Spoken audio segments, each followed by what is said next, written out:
ಈ ದಿನ ನಾವು ಮತ್ತೆ ಮೌನದ ಬಗ್ಗೆನೆ ತಿಳ್ಕೊಳ್ತಾ ಇದ್ದೀವಿ. ಈ ಮೌನ ಅನ್ನೋದು ನಾವು ಹೆಚ್ಚಿಗೆ ಅಭ್ಯಾಸ ಮಾಡ್ಬೇಕು.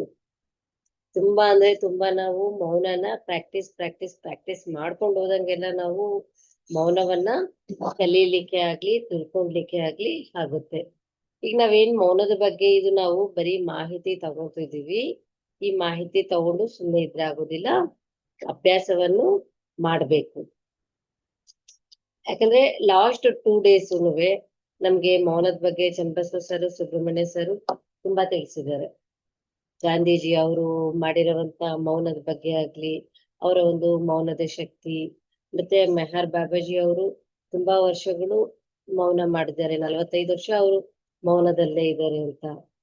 ಮತ್ತೆ ರಮಣ ಮಹರ್ಷಿ ಅವರು ಜೀವನ ಪೂರ್ತಿ ಮೌನದಲ್ಲಿದ್ದಾರೆ ಅಂತ. ನೋಡಿ, ಈ 3 ಜನನುವೆ ಮೌನದಲ್ಲಿದ್ದು ಅವ್ರೆಷ್ಟು ಎನರ್ಜೆಟಿಕ್ ಆಗಿದ್ದು, ಅವ್ರೆಷ್ಟು ಸಾಧನೆಗಳು ಮಾಡಿದ್ದಾರೆ. ಅಂದ್ರೆ ಮೌನದಿಂದ ನಮ್ಗೆ ಅಷ್ಟೊಂದು ಶಕ್ತಿ ಅನ್ನೋದು ಬರುತ್ತೆ.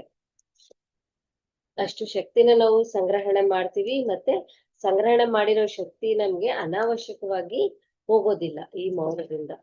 ಬರೀ ಮಾತು ಮಾತು ಮಾತು ಮಾತಾಡ್ತಾ ನಮ್ಮ ಶಕ್ತಿನ ನಾವು ತುಂಬಾ ಕಳ್ಕೊಳ್ತೀವಿ.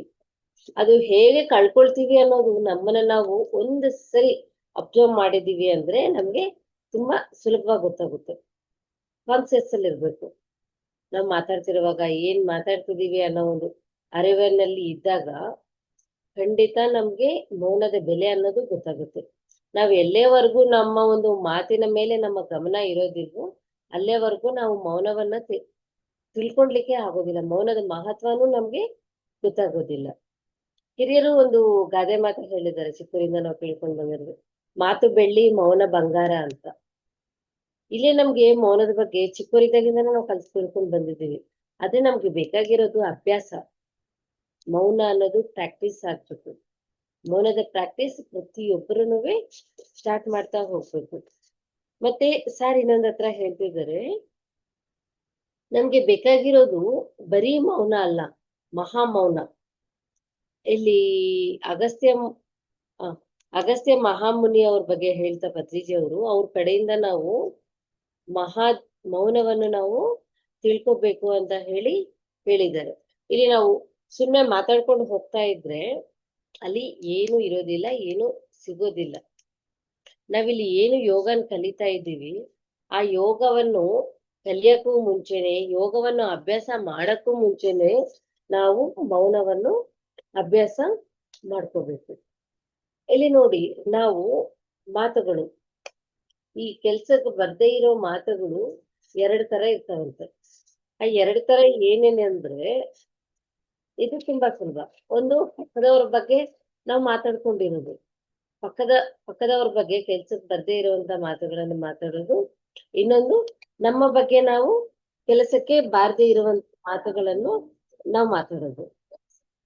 ಇಲ್ಲಿ ನಮ್ಮ ಬಗ್ಗೆ ನಾವು ಏನು ಕೆಲ್ಸಕ್ಕೆ ಬರ್ದೇ ಇರೋ ತರ ಮಾತಾಡ್ತೀವಿ ಅಂದ್ರೆ, ನನಗಾಗೋದಿಲ್ಲ, ನನಗೆ ಟೈಮ್ ಇಲ್ಲ, ನನಗೆ ಶಕ್ತಿ ಇಲ್ಲ, ಈ ತರದ್ದು ಮಾತುಗಳೆಲ್ಲ ನಾವು ಮಾತಾಡ್ತಾ ಇರ್ತೀವಿ. ನಿಜ ಹೇಳ್ಬೇಕಂದ್ರೆ ಇವೆಲ್ಲಾ ಮಾತುಗಳನ್ನು ಬರೀ ಸುಳ್ಳು. ನಮ್ಮ ಹತ್ರ ಟೈಮ್ ಇಲ್ವಾ ಅಂದ್ರೆ ಟೈಮ್ ಇದೆ ನಮ್ಮ ಹತ್ರ. ಶಕ್ತಿ ಇಲ್ವಾ ಅಂದ್ರೆ ಶಕ್ತಿನೂ ಇದೆ. ಆದ್ರೆ ನಾವು ನಮ್ಮ ಒಂದು ಈ ಸಮಯನೇ ಆಗ್ಲಿ, ಈ ಶಕ್ತಿನೇ ಆಗ್ಲಿ, ಬರೀ ನಾವು ಅನಾವಶ್ಯಕವಾದ ಮಾತುಗಳು, ಕೆಲ್ಸಕ್ಕೆ ಬರ್ದೇ ಇರೋ ಮಾತುಗಳು, ಬೇಡದೇ ಇರುವಂತ ಮಾತುಗಳನ್ನು ಮಾತಾಡ್ತಾ ನಮ್ಮ ಶಕ್ತಿಯನ್ನು ನಾವು ಕಳ್ಕೊಳ್ತಾ ಇದ್ದೀವಿ. ಇಲ್ಲಿ ಶಕ್ತಿ ಇಲ್ಲ ಅಂತ ಹೇಳ್ತಿದೀವಿ, ಬಟ್ ಶಕ್ತಿ ಇಲ್ಲ ಅಲ್ಲ, ಶಕ್ತಿನ ನಾವು ಕಳ್ಕೊಳ್ತಾ ಇದ್ದೀವಿ. ಎಲ್ಲಿ ಕಳ್ಕೊಳ್ತಾ ಇದ್ದೀವಿ? ಬೇಡದೇ ಇರುವಂತ ಮಾತುಗಳನ್ನ ಮಾತಾಡ್ತಾ ಹೆಚ್ಚು ಶಕ್ತಿನ ನಾವು ಕಳ್ಕೊಳ್ತೀವಿ. ನಮ್ಮ ಹತ್ರ ಇರೋ ಶಕ್ತಿನ ನಾವೇ ಕಳ್ಕೊಳ್ತಾ ಇದ್ದು, ನನಗೆ ಶಕ್ತಿ ಇಲ್ಲ ಅಂತ ಮತ್ತೆ ನಾವೇ ಮಾತಾಡ್ತಿದ್ವಿ. ಎಷ್ಟು ವಿಚಿತ್ರ ಅಲ್ವಾ ಇದು? ಮತ್ತೆ ನಾವು ಈ ತರ ಕೆಲ್ಸಕ್ಕೆ ಬರ್ದೇ ಇರುವಂತ ಈ ಮಾತುಗಳನ್ನ ನಾವು ಮಾತಾಡ್ತಾ ಏನಾಗ್ತೀವಂದ್ರೆ ನಾವು ಶಕ್ತಿಹೀನರಾಗ್ತೀವಿ. ಮತ್ತೆ ಈ ತರ ಶಕ್ತಿಹೀನರಾದಾಗ ನಾವು ರೋಗಿಗಳಾಗಿ ಹೋಗ್ತೀವಿ. ದೇಹದಲ್ಲಿ ಶಕ್ತಿ ಕಳ್ಕೊಂಡು ನಾವು ರೋಗಗ್ರಸ್ತರಾಗ್ತೀವಿ. ಆದ್ರೆ ಯಾವಾಗ ನಾವು ಮಾತನ್ನು ಕಡಿಮೆ ಮಾಡಿ ಮೌನವನ್ನು ಅಭ್ಯಾಸ ಮಾಡ್ತಾ ಹೋದಂಗೆಲ್ಲ ನಾವು ಭೋಗಿಗಳಾಗ್ತೀವಿ, ಮತ್ತೆ ಯೋಗಿಗಳು ಆಗ್ತೀವಿ. ಮತ್ತೆ ಇಲ್ಲಿ ನಮ್ಗೆ ಮಹಾ ಮೌನ ಅನ್ನೋದು ತುಂಬಾ ಅಂದ್ರೆ ತುಂಬಾ ಇಂಪಾರ್ಟೆಂಟ್. ನಾವು ಈ ಮೌನವನ್ನು ಮತ್ತೆ ಮಹಾ ಮೌನವನ್ನು ನಾವು ಅಭ್ಯಾಸ ಮಾಡ್ಕೊಳ್ತಾ ಹೋಗ್ಬೇಕು. ಮತ್ತೆ ಇಲ್ಲಿ ಪತ್ರಿಜಿ ಅವ್ರದ್ದು ಅವರ ಒಂದು 1995 ಅಲ್ಲಿ ಸರ್ ಒಂದು ಎಕ್ಸ್ಪೀರಿಯನ್ಸ್ ಹೇಳಿದ್ದಾರೆ. ಇದೇ ತರ ಪತ್ರಿಜಿ ಅವ್ರು 95 ಅಲ್ಲಿ ಮೌನ ಸ್ಟಾರ್ಟ್ ಮಾಡಿದಾಗ ಎಲ್ಲಾ ಮಾಸ್ಟರ್ಸ್ ಕೇಳ್ತಾರಂತೆ, ನೀವ್ ಈ ತರ ಮೌನ ಇದ್ರೆ ಹೇಗೆ, ಮೌನ ಇರೋದ್ರಿಂದ PSS ಗತಿ ಏನಾಗ್ಬೇಕು ಅಂತ ಪ್ರತಿಯೊಬ್ಬ ಮಾಸ್ಟರ್ ಕೇಳೋದಂತೆ. ಅವಾಗ ಪತ್ರಿ ಸರ್ ಏನೋ ಸ್ಟಾರ್ಟ್ ಮಾಡಿದೀನಿ, ಅದ್ರ ಬಗ್ಗೆ ನನಗೆ ಗೊತ್ತ, ಜಸ್ಟ್ ಸುಮ್ನೆ ಈ ತರ ಹೇಳ್ಬಿಟ್ರಂತೆ. ಆ ಒಂದು ಸಂದರ್ಭದಲ್ಲಿ ಸರ್ ಎಲ್ರಿಗೂ ಏನಾದ್ರು ಮೆಸೇಜ್ ಕೊಡ್ಬೇಕು, ಏನಾದ್ರು ಉತ್ತರ ಕೊಡ್ಬೇಕಂದ್ರೆ ಪೇಪರ್ ಅಲ್ಲಿ ಬರೆದು ಕೊಡ್ತಾ ಇದ್ರಂತೆ. ಅವಾಗ ಪತ್ರಿಜಿ ಅವರು ಯಾರಿಗೋ ಒಬ್ರಿಗೆ ಬರೆದು ಕೊಟ್ರಂತೆ, ನಿನಗೆ ಬುದ್ಧಿ ಇಲ್ಲ, ನೀನ್ ಕೆಲ್ಸಕ್ಕೆ ಬರ್ತೀರೇನು, ಹೋಗಿ ಪೂರ್ವಕ್ಕೆ ತಿರುಗಿ ನಮಸ್ಕಾರ ಮಾಡು ಅಂತ ಪತ್ರಿಜಿ ಅವ್ರು ಹೇಳಿದ್ರಂತೆ. ನೋಡಿ, ಮೌನದಲ್ಲಿದ್ದು ಹೇಳಿರುವಂತ ಆ ಮಾತನ್ನ ಅವರು ಅದು ಬರೆಸ್ಕೊಂಡಿರೋ ಮಾಸ್ಟರು ಆ ಪೇಪರ್ನ ಇನ್ನು ಇಟ್ಕೊಂಡಿದಾರಂತೆ ಅವ್ರ ಹತ್ರನೇ, ಸರ್ ನನಗಿದು ಬರೆದು ಕೊಟ್ಟಿದ್ದಾರೆ ಅಂತ. ನಾವು ಮೌನದಲ್ಲಿದ್ದಾಗ ಬರುವಂತ ಮಾತುಗಳನ್ನು ಅಷ್ಟೇ ಅಮೂಲ್ಯವಾಗಿರವಾಗ್ತವೆ. ಎಷ್ಟು ಹೆಚ್ಚು ನಾವು ಮೌನ ಇದ್ದು ಮಾತಾಡ್ತೀವೋ ಆ ಮಾತಿನ ತೂಕ ಅನ್ನೋದು ಬೆಳಿತೈತೆ. ನಾವು ಪ್ರತಿ ಕ್ಷಣ ಸುಮ್ನೆ ಮಾತಾಡದೆ ಇರ್ದಿರಾ ನಮ್ಮ ಮಾತುಗಳನ್ನಾಗ್ಲಿ, ಎದುರುಗಡೆ ಅವರು ಮಾತಾಡಿರೋ ಮಾತುಗಳನ್ನ ಸಂಪೂರ್ಣವಾಗಿ ಕೇಳಿಸ್ಕೊಂಡು ನಾವು ಮಾತಾಡ್ದುವಾಗ ಆ ಒಂದು ಮಾತಿನ ಒಂದು ತೂಕ ಹೆಚ್ಚಾಗಿರುತ್ತೆ. ಮತ್ತೆ ಇನ್ನ ಈ ಪತ್ರಿಜಿ ಸರು ಇನ್ನೊಂದು ಏನ್ ಹೇಳ್ತಿದಾರಂದ್ರೆ, ಮೆಹತಾರ್ ಬಾಬಾಜಿ ಅವರು 45 ವರ್ಷ ಮೌನ ಮಾಡಿದ್ದಾರೆ. ಮತ್ತೆ ಗಾಂಧೀಜಿ ಅವರು ವಾರದಲ್ಲಿ ಒಂದು ದಿನ ಮೌನ ಮಾಡಿದ್ದಾರೆ, ಮತ್ತೆ ಒಂದು ದಿನ ಉಪವಾಸವನ್ನು ಮಾಡ್ತಾ ಹೋಗಿದ್ದಾರೆ. ಗಾಂಧೀಜಿ ಅವ್ರಿಗೆ ಈ ಒಂದು ಮೌನ ಮತ್ತೆ ಉಪವಾಸ ಮಾಡಿರೋದ್ರಿಂದ ಅವ್ರಿಗೆ ಹೆಚ್ಚು ಹೆಚ್ಚು ಶಕ್ತಿ ಬಂದಿದೆ. ಅವ್ರ ಶಕ್ತಿ ಯಾವ ತರ ಬಂದಿದೆ ಅಂದ್ರೆ ಹೆಂಗೆ ಬಂದಿದೆ ಅಂದ್ರೆ, ಇವು ಒಂದು ವ್ರತಗಳನ್ನ, ಮೌನ ವ್ರತ ಮತ್ತೆ ಉಪವಾಸ ವ್ರತ, ಈ ತರ ವ್ರತ ಮಾಡ್ತಾ ಮಾಡ್ತಾ ಇರೋದ್ರಿಂದ ಅವ್ರಿಗೆ ಶಕ್ತಿ ಅನ್ನೋದು ಜಾಸ್ತಿ ಬಂದಿದೆ. ಈಗ ನಾವು ವ್ರತಗಳು ಮಾಡ್ತೀವಿ, ಯಾವ ತರ ವ್ರತಗಳು ಮಾಡ್ತೀವಿ, ವರಲಕ್ಷ್ಮಿ ವ್ರತ ಮಾಡ್ತೀವಿ, ಸತ್ಯನಾರಾಯಣ ವ್ರತ ಮಾಡ್ತೀವಿ, ಇನ್ನು ಇದೇ ತರ ಬೇರೆ ಬೇರೆ ಎಲ್ಲಾ ವ್ರತಗಳು ಮಾಡ್ತೀವಿ.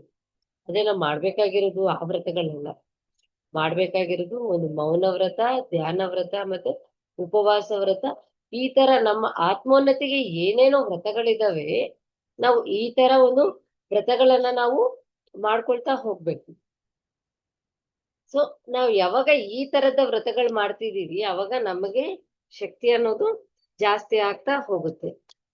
ಬಟ್ ನಮ್ಗೆ ವ್ರತ ಮಾಡ್ಬೇಕಂದ್ರೆ ಫಸ್ಟ್ ನಮ್ಗೆ ಬೇಕಾಗಿರೋದು ಪ್ರಾಕ್ಟೀಸ್, ಅಭ್ಯಾಸ ಮಾಡ್ಬೇಕು. ಪ್ರಾಕ್ಟೀಸ್ ಯಾವಾಗ ನಾವು ಸ್ಟಾರ್ಟ್ ಮಾಡ್ತೀವಿ ಅವಾಗ ಅದು ವ್ರತ ಆಗಿ ಕನ್ವರ್ಟ್ ಆಗುತ್ತೆ.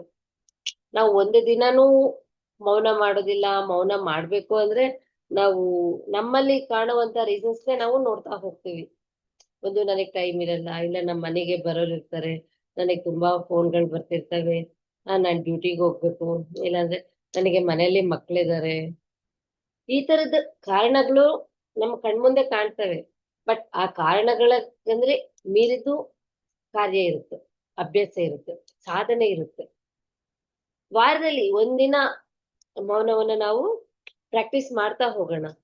ಹೆಚ್ಚೆಚ್ಚು ಮೌನ ಸಾಧನೆ ಮಾಡಿದ್ರೆ ಹೆಚ್ಚೆಚ್ಚು ಎನರ್ಜಿನ ನಾವು ಉಳಿಸ್ಕೊಳ್ತೀವಿ. ಮತ್ತೆ ನಮ್ಗೆ ನಮ್ಮ ಮಾತಿನ ಮೇಲೆ ಒಂದು ಅವೇರ್ನೆಸ್ ಇರುತ್ತೆ. ಮೌನ ಇಲ್ಲಾಂದ್ರೆ ಮಾತಿನ ಬೆಲೆ ನಮ್ಗೆ ಗೊತ್ತಾಗೋದೇ ಇಲ್ಲ. ಮಾತು ನಾವೆಷ್ಟು ಹೆಚ್ಚೆಚ್ಚು ಮಾತಾಡ್ಕೊಂಡು ಹೋಗ್ತೀವಿ, ಬೇಡದೇ ಇರೋ ಮಾತುಗಳು ನಾವು ಮಾತಾಡ್ಕೊಂಡು ಹೋಗ್ತಿರ್ತೀವಿ, ಅವಾಗ ಮೌನದ ಬೆಲೆನೂ ಗೊತ್ತಾಗಲ್ಲ. ಮೌನ ಇದ್ದಾಗ ನಮ್ಗೆ ಮಾತಿನ ಬೆಲೆ ಗೊತ್ತಾಗುತ್ತೆ. ಇವೆರಡು ಒಂದಕ್ಕೊಂದು ಇಂಟರ್ಲಿಂಕ್ ಆಗಿದ್ದಾವೆ. ಸುಮ್ನೆ ಮಾತಾಡ್ತಾ ಹೋದ್ರೆ ಆ ಮಾತಿಗೆ ಬೆಲೆನೂ ಇರೋದಿಲ್ಲ. ಅವಾಗ ಹೆಂಗ ಹೋಗ್ತೀವಿ, ನಾವ್ ಹೇಗಾಗ್ಬಿಡ್ತೀವಿ ಅಂದ್ರೆ ಆ ಮಾತು ಸುಮ್ನೆ ಮಾತಾಡ್ಕೊಂಡು ಹೋಗ್ತಿದ್ದಂಗೆ ಆ ಮಾತಿಗೆ ಸ್ವಲ್ಪ ಅಂದ್ರೆ ಸ್ವಲ್ಪನೂ ಬೆಲೆನೇ ಇರೋದಿಲ್ಲ. ನಾವ್ ಎಷ್ಟೋ ಜನ ನೋಡಿರ್ತೀವಿ, ಸುಮ್ನೆ ನಮ್ಮ ಹತ್ರ ಬಂದು ಕಂಟಿನ್ಯೂಸ್ ಆಗಿ ಮಾತಾಡ್ತಾ ಇರೋರು ಬಂದ್ರೆ ನಾವೇ ಏನೋ ಒಂದು ಕಾರಣ ಹೇಳಿ ಪಕ್ಕಕ್ಕೆ ಹೋಗ್ತೀವಿ, ಇಲ್ಲಾಂದ್ರೆ ಅವ್ರಿಗೆ ಸುಮ್ನೆ ಇರಕ್ಕೆ ಹೇಳ್ತೀವಿ. ಯಾವ್ದೋ ಒಂದು ಹೆಚ್ಚಿಗೆ ಮಾತಾಡೋರು ಯಾರನ್ನು ನಾವು ಎಂಟರ್ಟೈನ್ ಮಾಡೋಣ. ಆದ್ರೆ ಯಾರಾದ್ರೆ ಒಂದು ತೂಕವಾದ ಬಲವಾದ ಮಾತುಗಳನ್ನ ಮಾತಾಡ್ತೀವಿ, ಅವರನ್ನ ನಾವು ಹತ್ರ ಸೇರಿಸ್ತೀವಿ, ಅವ್ರ ಮಾತು ಕೇಳಲಿಕ್ಕೆ ನಾವು ಹುಡ್ಕೊಂಡು ಹೋಗ್ತೀವಿ. ಈಗ ಪತ್ರಿ ಸರ್ ಜೊತೆ ಮಾತಾಡ್ಬೇಕು ಅಂದ್ರೆ ಎಷ್ಟೋ ಜನ ಸಾರ್ ಬೇರೆ ಊರಲ್ಲಿ ಬರ್ತಿದ್ದಾರೆ, ಕರ್ನಾಟಕದಲ್ಲಿ ಯಾವ್ದಾದ್ರು ನಮ್ಮ ನಿಯರ್ ಬೈ ಪ್ಲೇಸಸ್ ಬರ್ತಿದ್ದಾರೆ ಅಂದ್ರೆ ಎಷ್ಟೋ ಜನ ಸಾರ್ನ ಭೇಟಿ ಹಾಕ್ಲಿಕ್ಕೆ ಹೋಗ್ತಿದ್ರು. ಯಾಕೆ ಅಂದ್ರೆ ಸಾರ್ ಮಾತುಗಳನ್ನ ಕೇಳಲಿಕ್ಕೆ. ಅವರ ಮಾತಲ್ಲಿ ಅಷ್ಟು ಸಾಧನೆ ಇದೆ, ಅಷ್ಟು ಅಭ್ಯಾಸ ಇದೆ, ಅವ್ರ ಮಾತಿಗೆ ಅಷ್ಟು ತೂಕ ಇದೆ. ಆ ಮಾತಿನ ತೂಕ ಎಲ್ಲಿಂದ ಬರುತ್ತಂದ್ರೆ ಅವ್ರು ಬೇಡದೇ ಇರೋ ಮಾತುಗಳನ್ನೆಲ್ಲ ಅವ್ರಿಗೆ ಬಿಟ್ಟು ಸರಿಯಾದ ಮಾತುಗಳನ್ನ, ಸರಿಯಾದ ವಾಕು ಮಾಡಿರೋದ್ರಿಂದ ಮಾತ್ರ ಅವರ ಮಾತನ್ನ ಕೇಳಲಿಕ್ಕೆ ಎಷ್ಟೋ ಜನ ಹೋಗ್ತಾ ಇದ್ರು. ಇನ್ನು ಕೆಲವರು ಅಧಿಕಾರಕ್ಕೋಸ್ಕರ ಆತರ ಆ ಸ್ಪೀಚಸ್ಗೆ ಹೋಗೋದು ಅದು ಬೇರೆ. ಬಟ್ ಒಬ್ಬ ಗುರುವಿನ ಹತ್ರ ನಾವು ಹೋಗ್ತಿದೀವಿ ಅಂದ್ರೆ ಅವರ ಒಂದು ಅಮೂಲ್ಯವಾದ ಮಾತುಗಳು, ಅಮೂಲ್ಯವಾದ ಸಂದೇಶಗಳನ್ನ ನಾವು ತಗೊಂಡ್ಲಿಕ್ಕೆ ಹೋಗ್ತೀವಿ. ಸೊ ಆ ಮಾತಿಗೆ ಬೆಲೆ ಎಲ್ಲಿಂದ ಬರುತ್ತೆ, ಆ ಮಾತಿಗೆ ತೂಕ, ಆ ಮಾತು ಹೇಗೆ ಅಮೂಲ್ಯವಾಗಿ ಆಗುತ್ತೆ ಅಂದ್ರೆ ಮೌನದಿಂದ. ಸೊ ಮಾಸ್ಟರ್ಸ್ ಪ್ರತಿಯೊಬ್ರುನುವೆ ನಾವು ಮೌನವನ್ನ ಅಭ್ಯಾಸ ಮಾಡ್ಬೇಕು. ನಮ್ಗೆ ಮಾತಿಗೂನು ಮತ್ತೆ ಮೌನಕ್ಕೂ ನಮ್ಗೆ ವ್ಯತ್ಯಾಸ ಗೊತ್ತಾಗ್ಬೇಕು ಅಂದ್ರೆ ಖಂಡಿತ ನಾವು ಮೌನವನ್ನ ಅಭ್ಯಾಸ ಮಾಡ್ಬೇಕು. ಇಲ್ಲಿ ಹೆಸರೇ ಇದೆ ಮೌನ ಅಂತ, ಸೈಲೆನ್ಸ್ ಅಂತ. ಇಲ್ಲಿ ಮಾತಾಡ್ಲಿಕ್ಕೆ ಏನಿಲ್ಲ, ಇರೋದು ಬರೀ ಸೈಲೆನ್ಸ್ ಸೈಲೆನ್ಸ್ ಸೈಲೆನ್ಸ್ ಸೈಲೆನ್ಸ್. ಎಷ್ಟು ನಾವು ಮೌನದಲ್ಲಿ ಇರ್ತೀವಿ ಅಷ್ಟು ನಮ್ಗೆ ಎನರ್ಜಿ ಬರುತ್ತೆ, ನಮ್ಮ ಮಾತಿಗೆ ತೂಕ ಬರುತ್ತೆ, ಮತ್ತೆ ನಮ್ಮ ಬಗ್ಗೆ ನಮ್ಗೆ ಅರಿವಾಗುತ್ತೆ. ಈ ಮಾತಿನ ಒಂದು ಪ್ರಭಾವಗಳು ಹೇಗಿರ್ತವೆ, ನಾವು ಹೇಗೆ ಮೌನಕ್ಕೆ ಹೋಗ್ತೀವಿ ಅನ್ನೋದನ್ನ ಆಲ್ಮೋಸ್ಟ್ ನಮ್ಗೆಲ್ರಿಗೂ ಒಂದಿಲ್ಲ ಒಂದು ಸಂದರ್ಭದಲ್ಲಿ ಪ್ರತಿಯೊಬ್ಬರಿಗೂ ಅನುಭವ ಆಗಿರುತ್ತೆ. ಒಂದು ಇನ್ಸಿಡೆಂಟ್ ಕೆಲವ್ರ ಹತ್ರ ನಾವು ಮಾತಾಡಿದಾಗ ಅವ್ರ ಹತ್ರ ನಮ್ಮ ಮಾತಿಗೆ ಬೆಲೆ ಇಲ್ಲ ಅಂದ್ರೆ ನಾವು ಆಟೋಮೆಟಿಕ್ ಆಗಿ ಅಲ್ಲಿ ಮೌನವನ್ನ ಸ್ಟಾರ್ಟ್ ಮಾಡ್ಬಿಡ್ತೀವಿ. ಯಾವ್ದನ್ನ ಒಂದು ವಿಷಯ ಪಕ್ಕದವರು ನಮ್ಗೆ ಅದು ಸರಿ ಇಲ್ಲ ಅಂತ ಗೊತ್ತಿರುತ್ತೆ, ನಮ್ಗೆ ನಾವ್ ಹೇಳಲಿಕ್ಕೆ ಹೋಗ್ತೀವಿ ಒಂದ್ಸರಿ, ಅವ್ರು ಕೇಳಲಿಲ್ಲ ಅಂದ್ರೆ ಎರಡನೇ ಸರಿನೂ ಪ್ರಯತ್ನ ಮಾಡ್ತೀವಿ ಹೇಳಕ್ಕೆ. ಅವ್ರು ಕೇಳಲಿಲ್ಲ ಅಂದಾಗ ಮೂರನೇ ಸರಿ ಏನ್ ಮಾಡ್ತೀವಿ, ಇವ್ರು ಕೇಳಿ ಉಪಯೋಗ ಇಲ್ಲ, ಹೇಳೋದು ಬೇಡ ಅಂತ ಹೇಳ್ಬಿಟ್ಟು ಅಲ್ಲಿ ನಾವು ಮೌನವನ್ನ ಅಭ್ಯಾಸ ಮಾಡ್ಕೊಳ್ತೀವಿ. ಈ ಒಂದು ಎಕ್ಸ್ಪೀರಿಯನ್ಸ್ ಪ್ರತಿಯೊಬ್ಬರಿಗೂ ಆಗಿರುತ್ತೆ, ಒಂದು ಮನೆಯಲ್ಲಿ ಇಲ್ಲ ಹೊರಗಡೆ ಎಲ್ಲಾದ್ರೂ ನಾವೇ ಸಹಜವಾಗಿ ಮೌನ ಅನ್ನೋದು ಬರುತ್ತೆ. ಬಟ್ ಇವೆಲ್ಲವೂ ಸಹಜವಾಗಿ ನಡಿಬೇಕು ಅಂದ್ರೆ ಎರಡು ರೀತಿಯಲ್ಲಿ ಆಗಿರುತ್ತೆ. ನಮ್ಗೆ ಮೌನ ಸಹಜವಾಗಿ ಬರೋದಕ್ಕೆ ನಾವು ಒಂದು ಅಭ್ಯಾಸ ಮಾಡ್ಬೇಕು. ಅಭ್ಯಾಸ ಮಾಡ್ತಾ ಸ್ಟಾರ್ಟಿಂಗ್ ಅಲ್ಲಿ ನಾವು ಪ್ರಾಕ್ಟೀಸ್ ಮಾಡಿದಾಗ ಫಸ್ಟ್ ಒಂದು ವಾರದಲ್ಲಿ ಒಂದು ದಿನ ನಾವು ಮೌನ ಅಭ್ಯಾಸ ಸ್ಟಾರ್ಟ್ ಮಾಡಿದಾಗ ಒಂದು ದಿನ ಕಷ್ಟ ಆಗ್ಬೋದು, ಎರಡನೇ ವಾರ ಕಷ್ಟ ಆಗ್ಬೋದು, ಮೂರನೇ ವಾರದಿಂದ ಅದು ಅಭ್ಯಾಸ ಆಗಿ ಒಂದು 4th 5th 6th ವೀಕ್ಗೆ ಆ ಮೌನ ಅನ್ನೋದು ನಮ್ಗೆ ಸಹಜವಾಗಿ ಬಂದ್ಬಿಡುತ್ತೆ. ಇದು ಒಂದೇದು. ಎರಡನೇದು ಇನ್ನೊಂದೇನಂದ್ರೆ ನಮ್ಗೆ ಎಲ್ಲಿ ನಾವು ಗಮನಿಸ್ತಾ ಇರ್ತೀವಿ, ಬೇಡದೇ ಇರೋ ಮಾತುಗಳು ಎಲ್ಲಾದ್ರೆ ಇರ್ತವೆ, ಅದ್ ನಮ್ ಬಾಯಿಂದ ಬರೋದೇ ಆಗಿರ್ಬೋದು, ಇಲ್ಲ ಬೇರೆ ಕಡೆಯಿಂದ ನಾವು ಬೇರೆ ಬಾಯಿಂದ ಬರೋ ಮಾತುಗಳನ್ನೇ ಆಗ್ಲಿ ನಾವು ಅಬ್ಸರ್ವ್ ಮಾಡಿದಾಗ ಅಲ್ಲಿನೂ ಸಹಜವಾಗಿ ನಮ್ಮಿಂದ ಮೌನ ಅನ್ನೋದು ಅಭ್ಯಾಸ ಆಗುತ್ತೆ. ಅಂತ ಜಾಗಗಳಲ್ಲಿ ನಾವು ಬಾಯಿ ತೆಗಿಯೋದೇ ಇಲ್ಲ, ಯಾಕಂದ್ರೆ ಬೇಕಾಗಿಲ್ಲ ನಮ್ಗೆ ಇಲ್ಲಿ ಮಾತು ಅಂತ ಹೇಳಿ. ಸೊ ಮಾಸ್ಟರ್ಸ್, ನಾನು ಇವತ್ತು ಎಲ್ಲರಿಗೂ ಹೇಳೋದೇನಂದ್ರೆ ಮೌನ ಅನ್ನೋದು ನಾವು ಬರೀ ಕೇಳೋದಲ್ಲ, ಅಭ್ಯಾಸವನ್ನು ಮಾಡೋದು. ನಾವಿಲ್ಲಿ ಎಷ್ಟು ನಾವು ಮೌನ ಮಾಡ್ತಾ ಮಾಡ್ತಾ ಹೋಗ್ತೀವಿ ಅವಾಗ ನಮ್ಮ ಮೈಂಡ್ ಕೆಲ್ಸ ಮಾಡದೇ ಇರೋ ತರ ಆಗುತ್ತೆ. ಯಾವಾಗ ಮೈಂಡ್ ಕೆಲ್ಸ ಮಾಡದೇ ಇರುತ್ತೆ ಅದೇ ಒಂದು ದೊಡ್ಡ ಧ್ಯಾನ, ಅದೇ ಸ್ಪಿರಿಚುಯಾಲಿಟಿ. ಅದನ್ನೆಲ್ವಾ ನಾವು ಹೇಳ್ತಿರೋದು. ಆ ಮೈಂಡ್ ಅನ್ನ ಶೂನ್ಯ ಮಾಡ್ಬೇಕು ಅಂತ ನಾವು ಮೌನದಲ್ಲಿ ಇದ್ದಾಗ ನಮ್ಮ ಮನಸ್ಸನ್ನೋದು ಶೂನ್ಯ ಆಗುತ್ತೆ. ಅಲ್ಲಿ ಏನೂ ಕೆಲಸ ಮಾಡೋದಿಲ್ಲ ನಮ್ಮ ಮನಸ್ಸು, ಮೈಂಡ್. ಸೊ ಮೈಂಡ್ ನಾವು ಕೆಲಸ ಮಾಡದೇ ಇರೋ ತರ ಮಾಡ್ಬೇಕು ಅಂದ್ರೆ ಮೌನದಲ್ಲಿ ಇರ್ಬೇಕು. ತುಂಬಾ ಜನ ಕೇಳೋ ಪ್ರಶ್ನೆ ಏನಂದ್ರೆ ಬಾಯಿ ಮುಚ್ಕೊಂಡು ಕೂತ್ಕೊಂಡ್ರೆ ಅದ್ ಹೆಂಗೆ ಮೈಂಡ್ ಸೈಲೆನ್ಸ್ ಆಗುತ್ತೆ ಅಂತ ತುಂಬಾ ಜನ ಪ್ರಶ್ನೆ ಮಾಡ್ತಾರೆ. ಇದಕ್ಕೆ ನಾವು ಎಷ್ಟೇ ಉತ್ತರ ಕೊಟ್ರುನುವೆ ಅದು ಗೊತ್ತಾಗಲ್ಲ. ನಾವು ಅಭ್ಯಾಸನ ನಾವು ಮಾಡ್ಲೇಬೇಕು. ಯಾಕಂದ್ರೆ ಫಸ್ಟ್ಗೆ ನಾವು ಮೌನವನ್ನು ಸ್ಟಾರ್ಟ್ ಮಾಡಿದಾಗ ಏನಾಗುತ್ತೆ, ತುಂಬಾ ಯೋಚನೆಗಳು ಬರ್ತಾನೆ ಇರ್ತವೆ ಕಂಟಿನ್ಯೂಸ್ ಆಗಿ. ನಮ್ಮ ಮೈಂಡ್ ಅಲ್ಲಿರೋದು, ಸಬ್ ಕಾನ್ಸಿಯಸ್ ಮೈಂಡ್ ಅಲ್ಲಿರೋದು, ನಾವು ಚಿಕ್ಕವರಿದ್ದಾಗನ ವಿಷಯಗಳು ಇಲ್ಲ ಹಳೆ ಜನ್ಮದ ವಿಷಯಗಳು ಎಲ್ಲ ತಲೆಯಲ್ಲಿ ಓಡ್ತಾ ಓಡ್ತಾ ಬಂದ್ಬಿಡ್ತವೆ. ಯಾಕಂದ್ರೆ ಬಾಯಿ ತೆಗ್ದಿದೀವಿ ಅಂದ್ರೆ ಮನ್ಸಲ್ಲಿ ಬಂದಿರೋದು ಪಟ್ ಅಂತ ಹೇಳ್ಬಿಡ್ತೀವಿ. ಬಟ್ ಬಾಯಿ ಮುಚ್ಕೊಂಡಿರ್ತೀವಲ್ವಾ, ಅವಾಗ ಹೇಳಲಿಕ್ಕೆ ಆಗಲ್ಲ. ಹಂಗಾಗಿ ನಮ್ಮ ಮೈಂಡ್ ಅಲ್ಲೇ ಒಂದು ದೊಡ್ಡ ಸರ್ಕಸ್ ಅನ್ನೋದು ಸ್ಟಾರ್ಟ್ ಆಗ್ತೈತೆ. ಅಲ್ಲಿ ಎಲ್ಲ ವಿಧವಾದ ಮಾತುಗಳು ಬಂದು ಬಂದು ಬಂದು ಬಂದು ಕ್ರಮೇಣ ಅವು ಕಡಿಮೆ ಆಗ್ತಾ ಹೋಗ್ತವೆ. ಇದು ಒಂದಿನದಲ್ಲೇ ಆಗೋದಲ್ಲ. ಅದಕ್ಕೆ ನಮ್ಗೆ ಅಭ್ಯಾಸ ಮುಖ್ಯ. ಮಾಡಿ ಒಂದು ವಾರದಲ್ಲಿ ಒಂದು ದಿನ ನಾವು ಮೌನವನ್ನ ಅಭ್ಯಾಸ ಮಾಡ್ಕೊಂತ ಹೋಗ್ಬೇಕು. ನಾನು ಸ್ಟಾರ್ಟಿಂಗ್ ಅಲ್ಲಿ ಮೌನ ಮಾಡಿದಾಗ ಫಸ್ಟ್ನೇ ದಿನ ಬರೀ ಯೋಚನೆಗಳು ಅನ್ನೋದಕ್ಕಂದ್ರೆ ಜಾಸ್ತಿ ಯಾರಾದ್ರೂ ಬಂದು ನನ್ನ ಜೊತೆ ಮಾತಾಡಿದಾಗ ಅವ್ರಿಗೆ ಉತ್ತರ ಕೊಡ್ಬೇಕು ಅಂತ ಟ್ರೈ ಮಾಡ್ತಿದ್ದೆ. ಅವ್ರಿಗೆ ಬಾಯಲ್ಲಿ ಉತ್ತರ ಕೊಡ್ಲಿಕ್ಕೆ ಆಗಲ್ವಲ್ಲ, ಅವ್ರಿಗೆ ಏನ್ ಉತ್ತರ ಕೊಡ್ಬೇಕು ಅನ್ನೋದು ತಲೆಯಲ್ಲೇ ಯೋಚನೆ ಮಾಡ್ತಿದ್ದೆ. ಫಸ್ಟ್ನೇ ದಿನ ಹಂಗಾಯ್ತು. ಫಸ್ಟ್ ನಾನು ಸ್ಟಾರ್ಟ್ ಮಾಡಿದ್ದೆ 7 ಡೇಸ್ ಸ್ಟಾರ್ಟ್ ಮಾಡಿದೆ.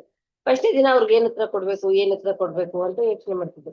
ಮತ್ತೆ ಎದುರುಗಡೆ ಯಾರಾದ್ರೂ ಕಂಡಾಗ ಅವ್ರಿಗೆ ಏನ್ ಮಾತಾಡಿಸ್ಬೇಕು ಅನ್ನೋದು ತಲೆಯಲ್ಲೇ ಬರ್ತಿತ್ತು. ಇದೇ ತರ ಯೋಚನೆಗಳು ತುಂಬಾ ಬಂದು ಬಂದು ಬಂದು ಒಂದು 4, 5, 6 ಡೇಸ್ ಆದ್ಮೇಲೆ ಆ ಒಂದು ಮೌನ ಸ್ಟಾರ್ಟ್ ಆಯ್ತು. ನಾರ್ಮಲ್ ಆಗಿ ಯಾರು ಬಂದ್ರು ಯಾವ್ದಕ್ಕೂ ರಿಯಾಕ್ಟ್ ಆಗದೆ ಇರೋ ತರ ಸ್ವಲ್ಪ ಸ್ವಲ್ಪ ಸ್ಟಾರ್ಟ್ ಆಯ್ತು. ಬರೀ ಒಂದು 6 ದಿನ ಬೇಕಾಯ್ತು. ಮೈಂಡ್ ವರ್ಕ್ ಮಾಡಿಲ್ಲ ಅಂತೇನಲ್ಲ, ಯಾರಾದ್ರೂ ಕಾಣಿಸ್ದಾಗ ಆಗ್ತಿತ್ತು. ಬಟ್ ಯಾರು ಕಾಣಿಸ್ದೇ ಇದ್ದಾಗ ಶೂನ್ಯವಾಗಿರಕ್ಕೆ ಅವಾಗ ಸ್ಟಾರ್ಟ್ ಆಯ್ತು. ಸೊ ನಮ್ಗೆ ಹೆಚ್ಚು ಮಹಾಮೌನ ಬೇಕಾಗುತ್ತೆ. ಇರ್ಲಿ, ಮಹಾಮೌನಕ್ಕೆ ಹೋಗಕ್ಕೂ ಮುಂಚೆ ನಾವು ಮೌನವನ್ನ ಅಭ್ಯಾಸ ಮಾಡ್ಕೊಳ್ತಾ ಹೋಗೋಣ. ಸೊ ಮೌನ ಮಾಡೋದ್ರಿಂದ ನಮ್ಮ ಮೈಂಡ್ನು ಎಂಟಿ ಆಗುತ್ತೆ. ಅಭ್ಯಾಸ ಮಾಡಿದಾಗಷ್ಟೇ ನಮ್ಗೆ ಅದರ ಅನುಭವವನ್ನು ನಾವು ಪಡೀಲಿಕ್ಕಾಗುತ್ತೆ. Thank you masters. ಇಷ್ಟು ಮಾತಾಡ್ಲಿಕ್ಕೆ ಅವಕಾಶ ಕೊಟ್ಟಿದ್ದಕ್ಕೆ ತುಂಬಾ ಧನ್ಯವಾದಗಳು. Thank you Anita. Thank you.